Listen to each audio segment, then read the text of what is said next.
Hey, I'm Georgie Sonsi and you are joining me for my weekly tarot reading. These are energies that are available to everyone, so please feel free to tap in. We're going to be doing a spread on the Aries Eclipse, Solar Eclipse that's coming up on the 29th of March. So I'd love you to join me and get some insight into how you can navigate this time and some tips and some tricks for what's actually available and how you can make the most of these opportunities. So just quickly, I just wanted to reflect on last week.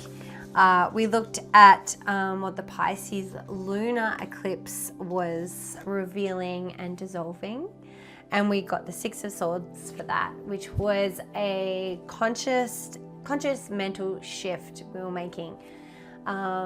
Sick and tired of sort of a mental situation, belief, or a place we've been hanging out where we know that no longer serves us, and we really are making the conscious choice to move to somewhere new. We also pulled a card for how to navigate the in-between period between the lunar eclipse and the solar eclipse, and we got the reversed Three of Cups. And so that's about enjoying your life with friends and celebrating and having a good time. And reversed, it was asking us to reevaluate how we do this in our life. And is the current way that we're doing it serving us? Are the people that we are doing it with the people that we want to be moving forward with in the future? So there was some things around that. And then the energy that the Aries eclipse is igniting. We got the Magician card, which is a major arcana card, a big life lesson, and pulling that card means that we're really being given the opportunity to develop that aspect of ourselves. So the Magician is about what we're manifesting, and we're taking an idea or inspiration and we're bringing it into reality. So that's the energy of this eclipse. And when I discover the cards for this week, it's just so fitting. So it's awesome. All right, so let's get into it.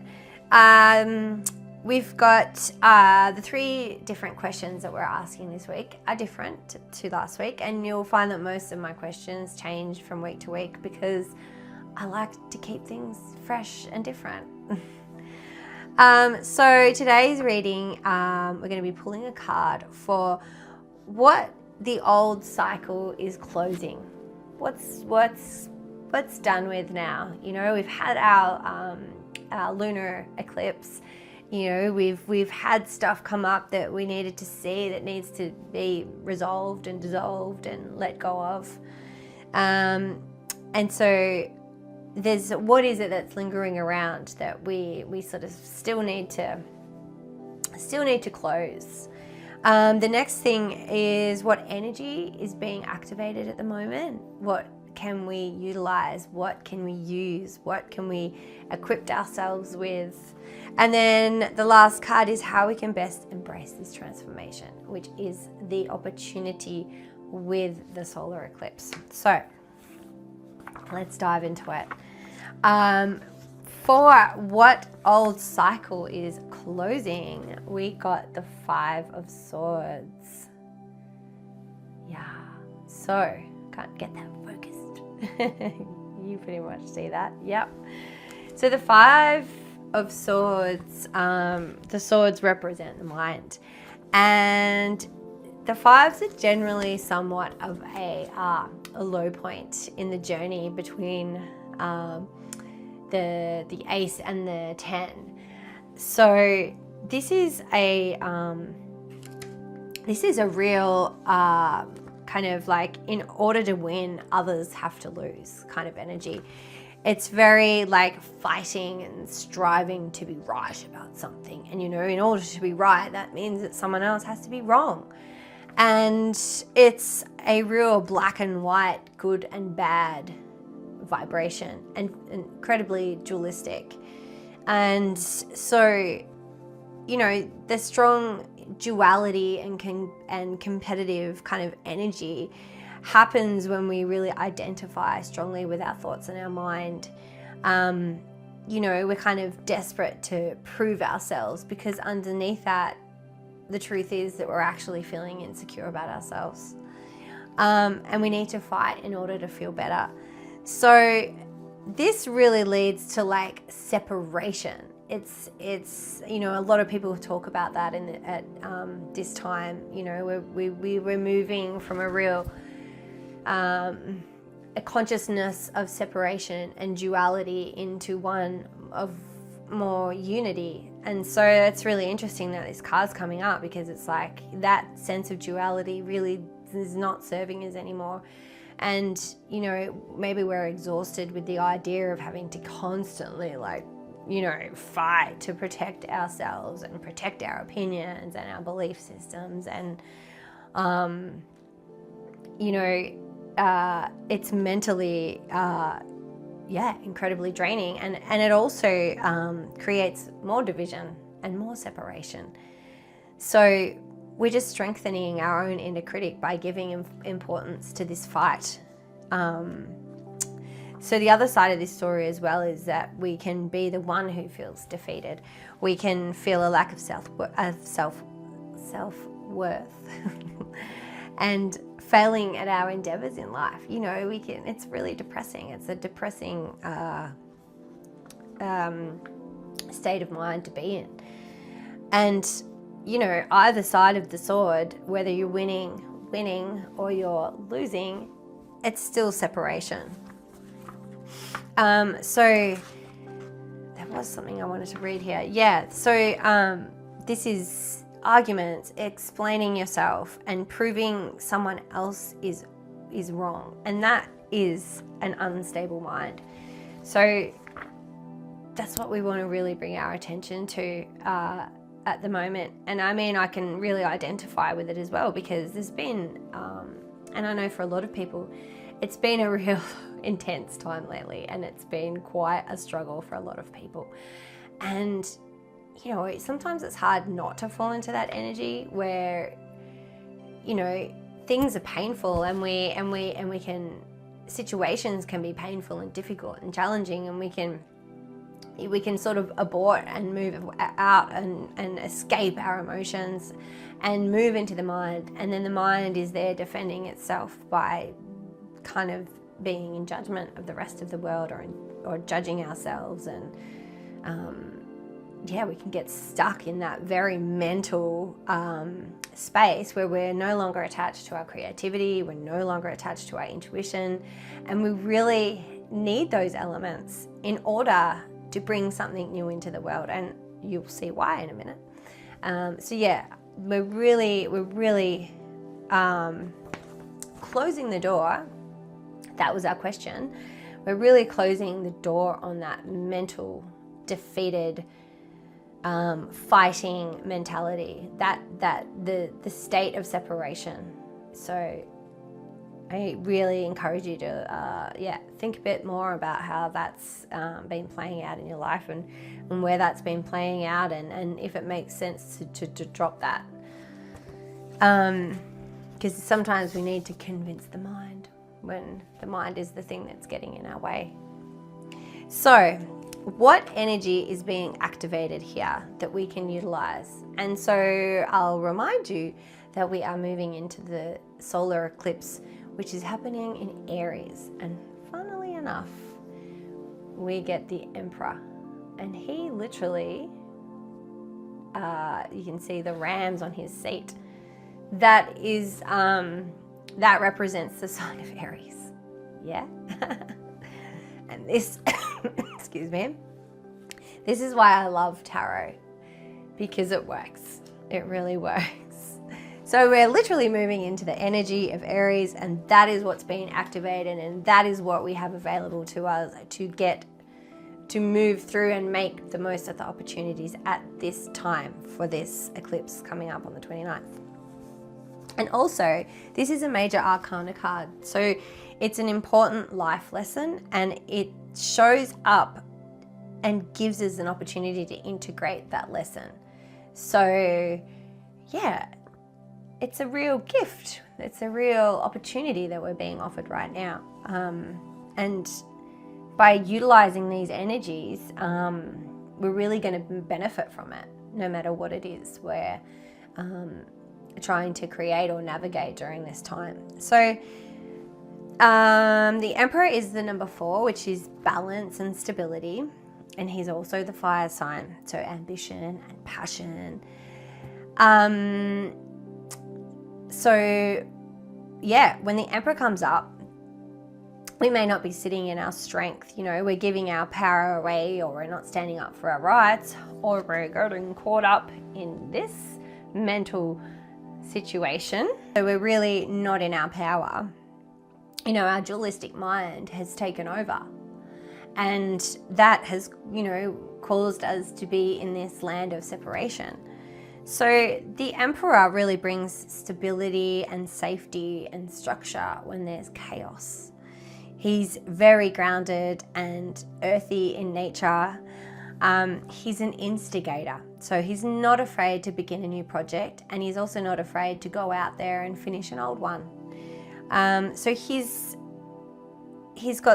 and I mean this card representing this Aries energy, you know, it's power, it's fire, it's will, it's determination, it's perseverance, it's taking action, you know, it's bringing order to the chaos in our lives. And it's, you know, time to plan, and it's time to be disciplined, and it's time to bring a new energy in to all of the procrastination that maybe we've got going on, or you know, we might be feeling stuck, or maybe we're just sort of drifting at the moment. And this energy comes along and says, all right, we're going to throw some strength at this. We're going to throw some courage at it. We're going to throw some drive and a fighting spirit, and we're going to propel ourselves into the fullness of life. We're going to create what we most desire, or we're going to turn that really frustrating situation on its head, and we're going to do something about it. We're going to take control, and we're not afraid to do that. We're not doubting our ability in doing that. We're just concentrating on that real initial kind of explosive energy that Aries provides, that ignition, that spark. So yeah, that's the, let me just remind myself, yeah, that's the energy that's being activated at the moment, that we have to utilize. Yeah. All right. So I thought that's pretty amazing that we got that card for, the Aries Solar Eclipse, which reaffirms that really is the dominant energy right now that we are going to have available to us. And start asking yourself, can you actually start to use those qualities to bring about a change of scenery? And it's much more powerful than being stuck in this place, which, a lot of us have been, and I can certainly relate to that myself. So we're moving on now to the last card. How can we best embrace this transformation? So the card that I pulled for that is the Ace of Wands, which is a really, again, a fire card. Aries is fire. So it's a spark of passion and potential. You know, we're letting go of this dualistic mind, and we're embodying the strength and tenacity, our pioneering spirit of the Emperor, and embracing transformation with the birth of something new. That's what the Ace of Wands represents. It's the birth of something new. It's that very initial beginning. And yeah, the wands, their enthusiasm, their confidence, their inspiration. And we can feel the energy rising of something new.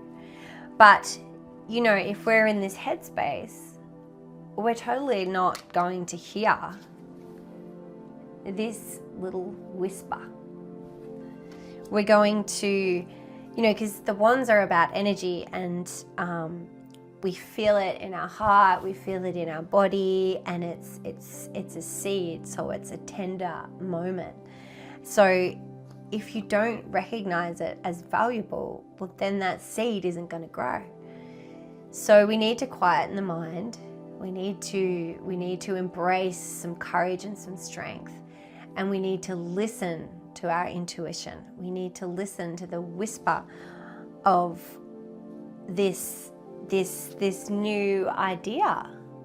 What is whispering at you? What is in the back of your mind, or maybe it's in the front of your mind, and maybe it's in your heart? Where is it? Because there's something there. And this idea won't feel very rational. It's highly likely that it won't feel very rational, but it's really important that you don't discount this feeling, this inspiration. So your soul really talks to you through your inspiration and intuitive hits. So you need to treat it like it's a message. You need to listen and you need to take action on it. That's you got to plan it and you got to let it grow.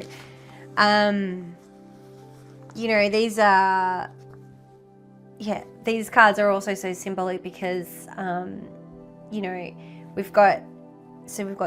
we're in Aries season now as well. We've got the sun that's just moved into Aries. We've got the Aries Solar Eclipse coming up on the 29th. And we've also got Neptune, after 14 years of being in Pisces, is finally moving into Aries, in a couple of days as well, I believe on the 30th. So this kind of energy is going to ramp up and be quite huge. So I would really take this on, buckle up, and really take that message of the energy that we need to use right now. But then we also need to be quiet and listening and intuitive and wise, and really take that whisper of inspiration that we're hearing, take that seriously, because there's something there that wants to grow, and we need to really step up and level up and change the energy to try and nurture that new beginning, that new thing that wants to come into the world. And no doubt your life benefiting from it hugely in the process, and also those around you. So I just wanted to read a little Stephen Forrest quote. He's an amazing evolutionary astrologer who I've been studying his work for quite some time. And he's just an incredible writer, and I just love the way that he articulates everything. So Aries is the start of the zodiac calendar. So it's the life force and the will to exist. Aries thrusts itself out of nowhere, claiming a place in the void. I thought that was a really articulate and inspiring way of encapsulating this Aries energy. So what bold action are you being called to take? What whisper is it that you can hear? And what will you claim, where once there was nothing? So that is the reading for the week. Thank you for being patient with my still learning delivery. My lots of ums. I'm really glad that you were here, and I hope that you get some takeaways from this. And thanks for giving my very new and vulnerable and stumbly beginning with all of this. I'm fully aware of it, but I am not listening to the defeating thoughts that want to tell me, you're not good enough, and you shouldn't, you need to be better, you need to be more polished before you start doing this. I'm going to take the spirit of the Emperor and say, I can do this. I can believe in myself, and the best part about it is you just got to start taking action, and then you're going to learn from that. That action is going to take me forward, and it's going to bring me new lessons. And from that, that's where I'm actually going to get better at this. And so this is a very new inspiration and dream for me. And it's not rational, it's totally irrational. I'm not getting paid for this video right now. I didn't get paid for the hour that it took me to get ready. But I know it's leading somewhere. And I know that if I follow what I love and I do that with discipline and focus and enthusiasm and drive, that, who knows, maybe I will be the pioneer in my life and this will be my dream. So yeah, thanks so much for joining me. Have a wonderful week. Please share any insights or connection you have to this. And once again, thank you so much for your support. And I will see you next week with the next tarot reading. Okay, bye.